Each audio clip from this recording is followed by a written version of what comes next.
আসছি দাদুরক্ষী থেকে। হ্যাঁ, দাদুরক্ষী থেকে। ও কেমন লাগে এই ঐতিহ্যবাহী পোদ্দার বাড়িটি আপনাদের?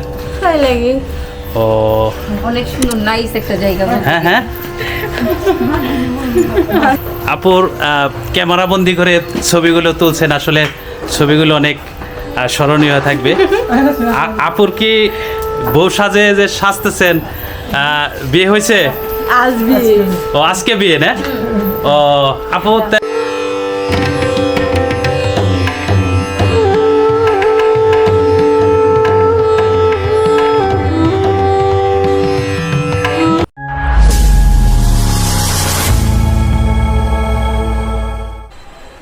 দর্শক শ্রোতা, আশা করি সবাই ভালো আছেন। আজকে নতুন আরেকটি ব্লকে আপনাদের স্বাগতম জানাচ্ছি। আজকে আপনাদের নিয়ে যাব মানিকগঞ্জের হরিরামপুর উপজেলার পোদ্দার বাড়ি। শতবর্ষের সেই পোদ্দার বাড়ি কী রয়েছে সব কিছুই আজকের এই ব্লগটিতে তুলে ধরব। আশা করি যে আজকের এই ব্লগটি আপনাদের কাছে ভালো লাগবে। যদি এই ব্লগটি ভালো লাগে তবে অবশ্যই চ্যানেলটি সাবস্ক্রাইব করে সব সময় সাথে থাকবেন। আপনাদের সকলের সাপোর্ট এবং সহযোগিতার কারণে এগিয়ে যাব অনেক দূর, বহু দূর। এর জন্য প্লিজ আমাকে সাপোর্ট করুন, আমার পাশে থাকুন। গাইস, বাহির পাগলার বাজার থেকে আমরা এখন যাচ্ছি ছিটকা, এবং সেই ঐতিহ্যবাহী বাড়িটি আপনাদের আজকে তুলে ধরব।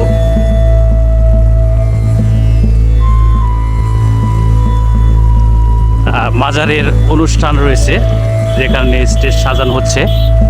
আমরা মাজারের সামনের রাস্তা ধরে এখন যাচ্ছি ছিটকার উদ্দেশ্যে।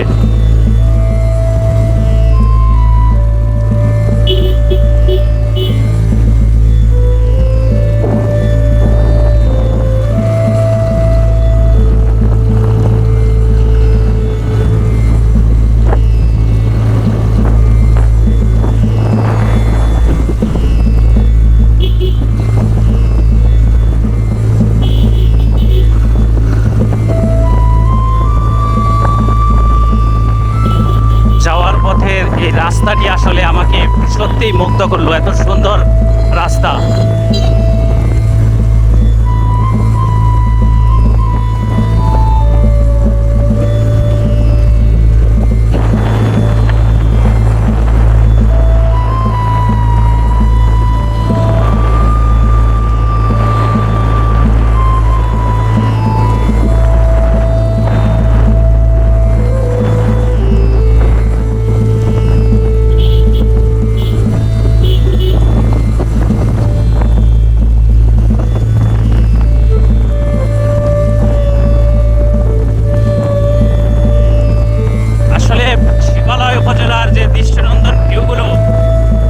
ভিউগুলো দেখে আসলে মুগ্ধ হলাম। কি সুন্দর রাস্তা, দুপাশ দিয়েই বৃক্ষরাজি।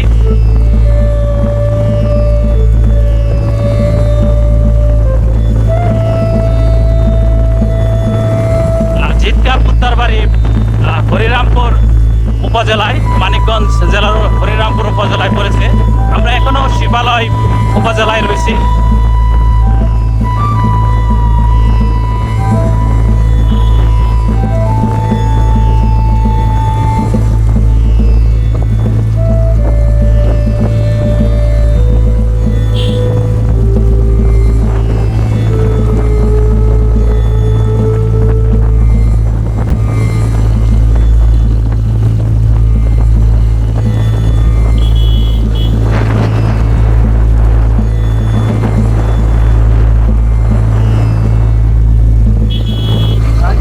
আপনারা যখন এই ভিডিওটি পাবলিশড হবে ঠিক তখন এই ছিটকার যে রাস্তাটি, আসলে সেই রাস্তাটির প্রেমে পড়ে যাবেন এই ভিডিওতেই। কত সুন্দর রাস্তা, আসলে সবুজে ঘেরা, দুপাশে বৃক্ষরাজি।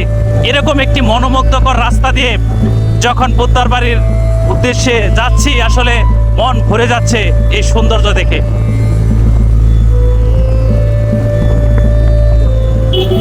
মানিকগঞ্জের শিবালয় ইমতাজগঞ্জ বাজার। আমরা এই বাজারটি অতিক্রম করলেই মানিকগঞ্জের হরিরামপুর উপজেলায় প্রবেশ করব।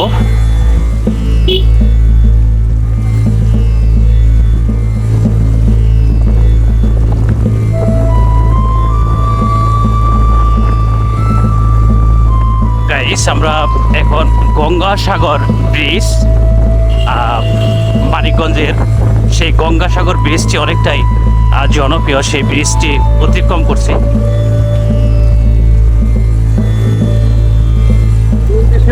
শেষ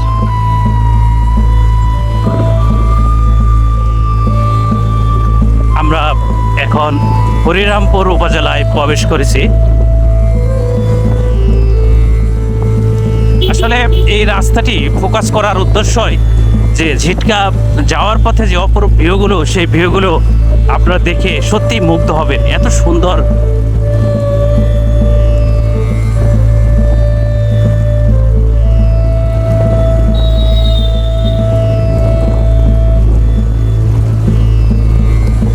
আর গাইস, আপনারা এই ভাইয়ের নাম্বারটি স্ক্রিনে দেওয়া থাকবে। আপনারা যারা ঝিটকা আসতে চান, ঝিটকার সেই ঐতিহ্যবাহী গুড় সিজনে যদি আসতে চান এবং পোদ্দার বাড়ি দেখতে আসতে চান, তবে ভাইয়ের নাম্বারটি স্ক্রিনে থাকবে। তাকে কল করলে সে স্থানীয় আপনাকে সব জায়গা ঘুরিয়ে দেখাবে। যেরকম আমাকে সে প্রত্যেকটি জায়গায় নিয়ে যাবে এবং প্রত্যেকটি ব্লগেই সেই এই ভাই সহযোগিতার কারণেই যাচ্ছি।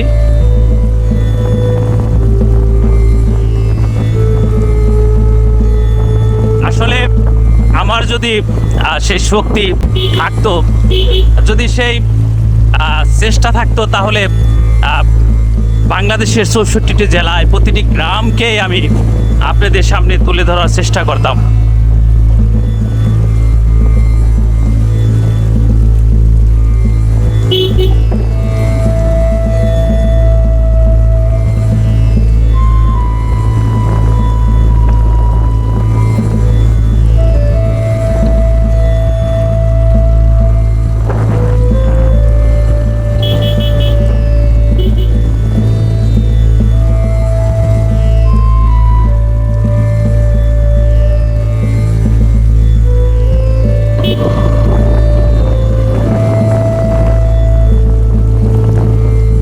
রাস্তাটি পোদ্দার বাড়ি আমরা চলে এসেছি, পাল্লা। আর আসলে এই রাস্তাটি আমার সারা জীবন মনে থাকবে স্মৃতির খাতায়। গাইস, আমরা পোদ্দার বাড়ি প্রবেশ করেছি, সামনে স্কুল।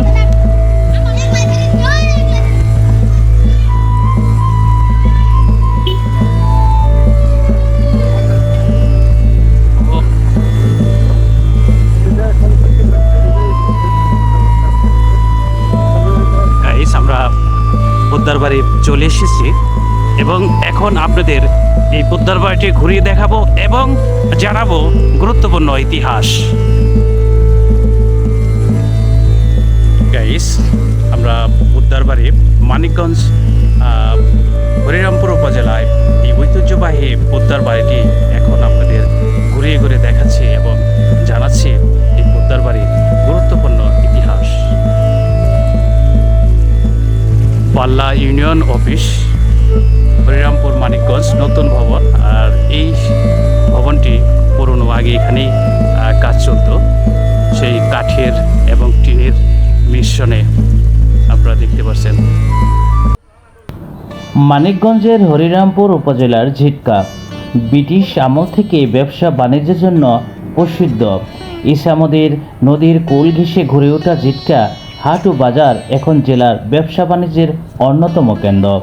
19 শতকের শুরুর দিকে ঝিটকার দৃষ্টান্ত স্থাপনা গড়েন দুই সহোদর, দুটোই ঝিটকা পোদ্দার বাড়ি নামে পরিচিত পায়। বর্তমানে এটি জেলার দর্শনীয় স্থান। স্থানীয় আনন্দমোহন পোদ্দার দুই সন্তান যোগেশ্বর মোহন পোদ্দার, রায়চরণ মোহন পোদ্দার। সে সময় ঝিটকা ও আশেপাশে এলাকায় ব্যাপক আকারে ধনে, পেঁয়াজ ও রসুনের আবাদ হতো। ঝিটকার পাশ দিয়ে প্রবাহিত ইসামতি নদী দিয়ে এসব মশলা সহ বিভিন্ন কৃষিপণ্য দেশের বিভিন্ন অঞ্চলে বিক্রি করতেন ব্যবসায়ীরা। 19 শতকের শুরুর দিকে দুই ভাই যোগেশ্বর মোহন পোদ্দার ও রায়চরণ মোহন পোদ্দার ধনের ব্যবসা শুরু করেন। নৌকা করে ধনে ভারতের কলকাতায় নিয়ে বিক্রি করতেন তারা। সে সময় দুই ভাই বিপুল অর্থ উপার্জন করেন। পরে স্থানীয় ঝিকুটিয়া মৌজায় 7 একর জমি কেনেন। ইসামতির পাশে 2.75 একর জমির উপর নির্মাণ করেন দৃষ্টিনন্দন বাড়ি।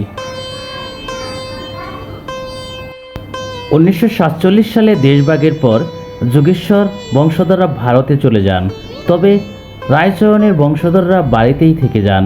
1965 সালে পাকিস্তান সরকার বাড়িটি অধিগ্রহণ করলে 2 একর বাড়ির বংশধরদের রয়ে যায়। বর্তমানে এই বাড়ির একপাশে রায়চরণ পোদ্দারের নাতি রথীনাথ পোদ্দার মাঝে মাঝে এসে থাকেন। তিনি এলাকায় অন্য একটি বাড়িতে থাকেন।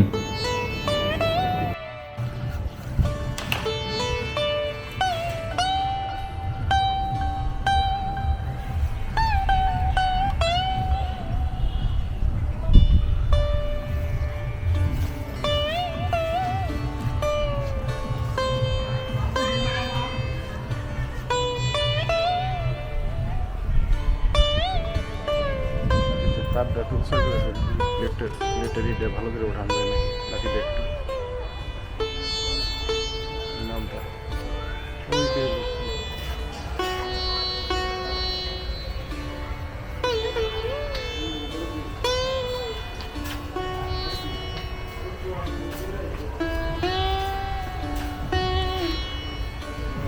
গাইস, ইতিহাসটুকু আপনারা জানলেন।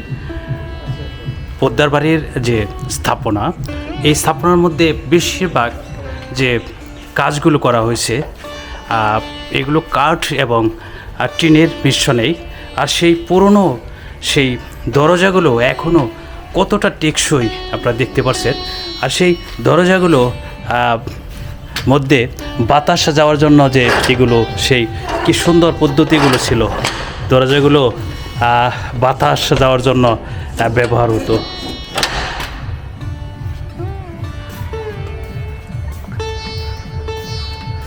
আর বারান্দা কি সুন্দর! আসলে এই পোদ্দার বাড়িটি যতই দেখছি ততই মুগ্ধ হচ্ছি।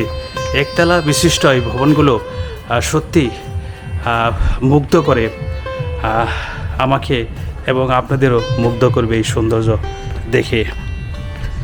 মানিকগঞ্জ হরিরামপুরের উপজেলায় এই পোদ্দার বাড়িটি একটি ঐতিহাসিক স্থাপনা। এই ঐতিহ্যবাহী পোদ্দার বাড়িটি দেখার জন্য দেশ এবং দেশের বাইরে থেকে অসংখ্য দর্শনার্থী এখানে ছুটে আসে। কেমন লাগতেছে ভাই? খুব ভালো, খুব ভালো। এই পোদ্দার বাড়িটা অনেক ভালো, অনেক পুরনো। এখানে অনেক লোক আসে, সময়তে ভিড় করে দেখার জন্যে। আসলেও একটা স্মৃতি হিসাবে এই বাড়িটা অনেক সুন্দর লাগছে দেখার জন্য।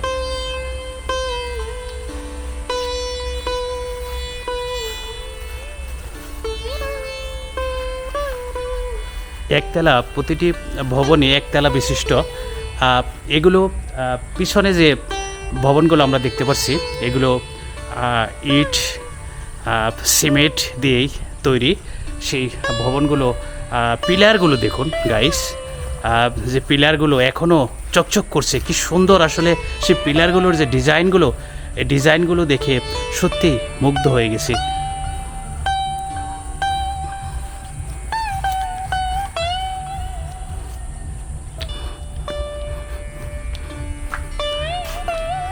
ভবনের ভিতরে প্রবেশ করছি। সেই পোদ্দার বাড়ির যে ভবনগুলো দেখুন, জরাজীর্ণ অবস্থায় এইভাবেই পড়ে রয়েছে। স্মৃতিবিজড়িত হরিরামপুর উপজেলায় এই পোদ্দার বাড়িটি।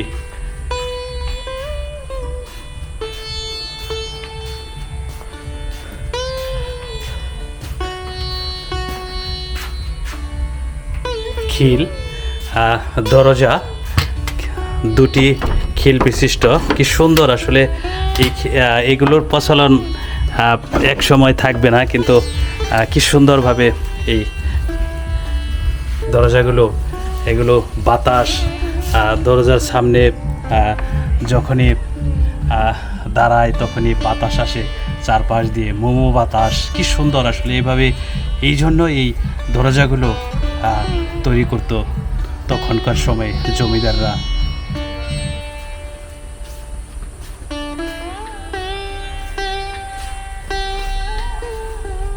গাইস, পোদ্দার বাড়ির যে পিছনে যে ভবন, সেই ভবনের যে বারিন্দাগুলো, এই বারিন্দা দিয়ে হেঁটে ঘোরা যায়, আসলে খুবই সুন্দর। আরেকটি জিনিস আমি দেখে সত্যি মুগ্ধ হলাম, যে আলপনা খচিত যে দরজাটি, সেই আলপনাগুলো দেখুন কতটা সুন্দর করে সেই আলপনাগুলো খচিত করে করা হয়েছিল তখনকার সময়ে।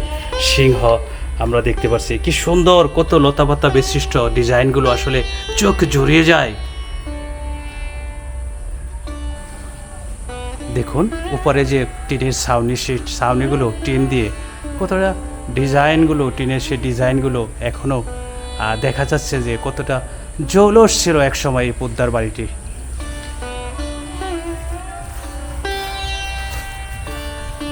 উপরের আস্তরণ প্রায় খসে খসে পড়ছে।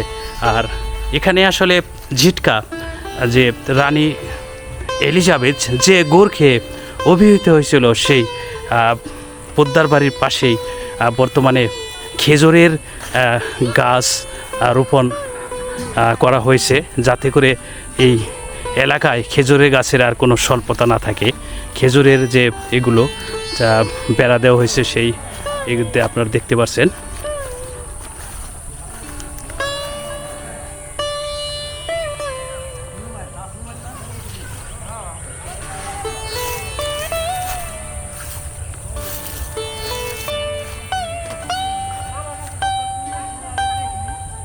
এখানে খেজুরের চারা আপনার কোন জায়গার থেকে, আপনার কোন মারফত এগুলো লাগানো হয়েছে?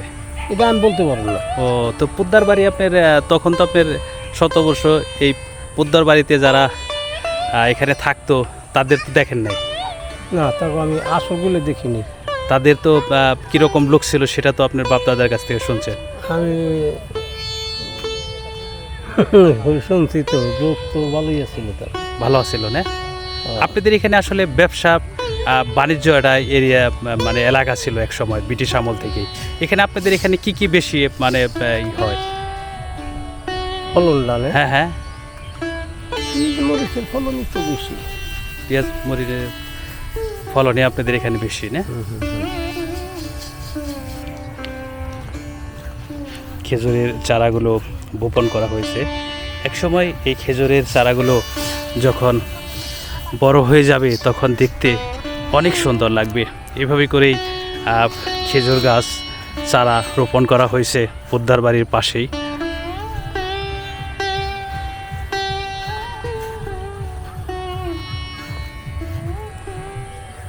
গাইস, আমি এখন পোদ্দার বাড়ির যে খেজুর বাগান, সেই বাগানের ভিতর দিয়েই বাইরে যাচ্ছি, এবং বাড়ির সামনেই একটি পুকুর রয়েছে। সেই পুকুরটি আসলে অনেক বড় ছিল, কিন্তু এখন অনেকটাই ছোট হয়ে গেছে সেই পুকুরটি। আর পুকুরটি আসলে এখন থাকার কারণে, পোদ্দার বাড়ি এই পুকুরটি থাকার কারণে স্থানীয় জনগণ এখানে সেই পুকুরের সুবিধাটি তারা পাচ্ছে। একদম শেষ রাস্তা পর্যন্ত এই খেজুরের চারাগুলো বপন করা হয়েছে। আর এখানে ভুট্টা আমরা দেখতে পাচ্ছি, পোদ্দার বাড়িতে ভুট্টা শুকাচ্ছে।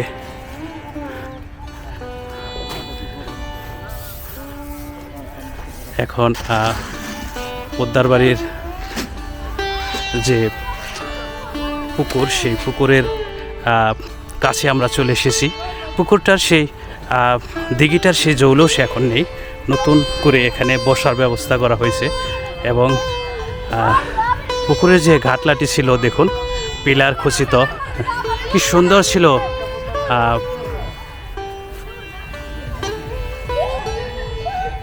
এখন ভিতরে প্রবেশ করছি পুকুরের ঘাটলা বিশিষ্ট সেই পোদ্দার বাড়ির।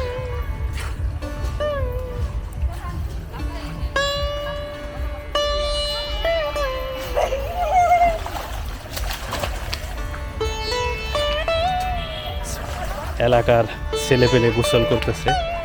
কি খবর, ভালো আছো? টল টল করছে পোদ্দার বাড়ির পুকুরটা অনেক বড় ছিল, লম্বা ছিল, কিন্তু এখন পুকুরটা অনেকটাই ছোটো হয়ে গেছে। আর এই পোদ্দার বাড়ির পুকুরে স্থানীয় ছেলেপেলেরাই গোসল করে এবং ওদের আসলে একটি পুকুর থাকা মানে অনেক অনেক কিছু।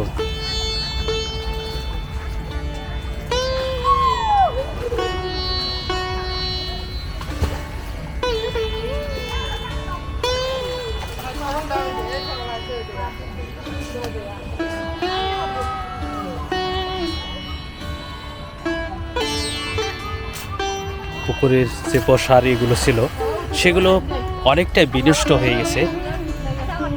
এখনও এগুলো যদি মেরামত করা হতো, সংস্কার করা হতো, তাহলে হরিরামপুর উপজেলায় এই ঐতিহ্যবাহী পোদ্দার বাড়িটি টিকে থাকতো এবং এখানে অনেক দর্শনার্থী আসে এবং আসতো দেশ বিদেশ থেকে।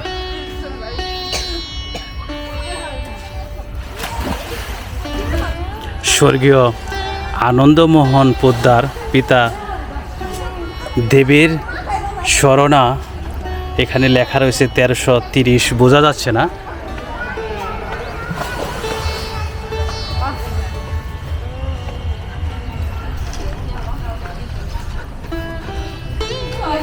প্রতিদিন দেশের বিভিন্ন প্রান্ত থেকে এই দৃষ্টিনন্দন পোদ্দার বাড়িটি দেখতে দর্শনার্থীরা ভিড় করে।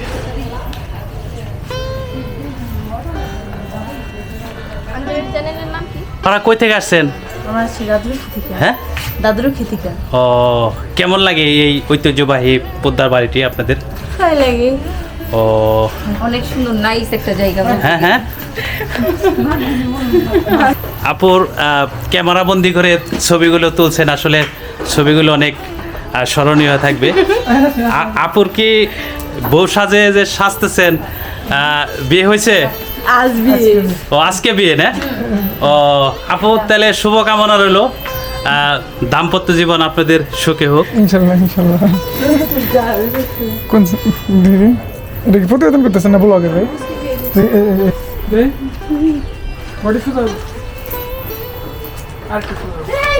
এই যে স্টেট না,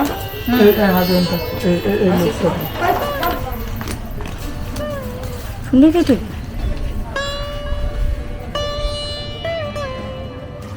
থাকবো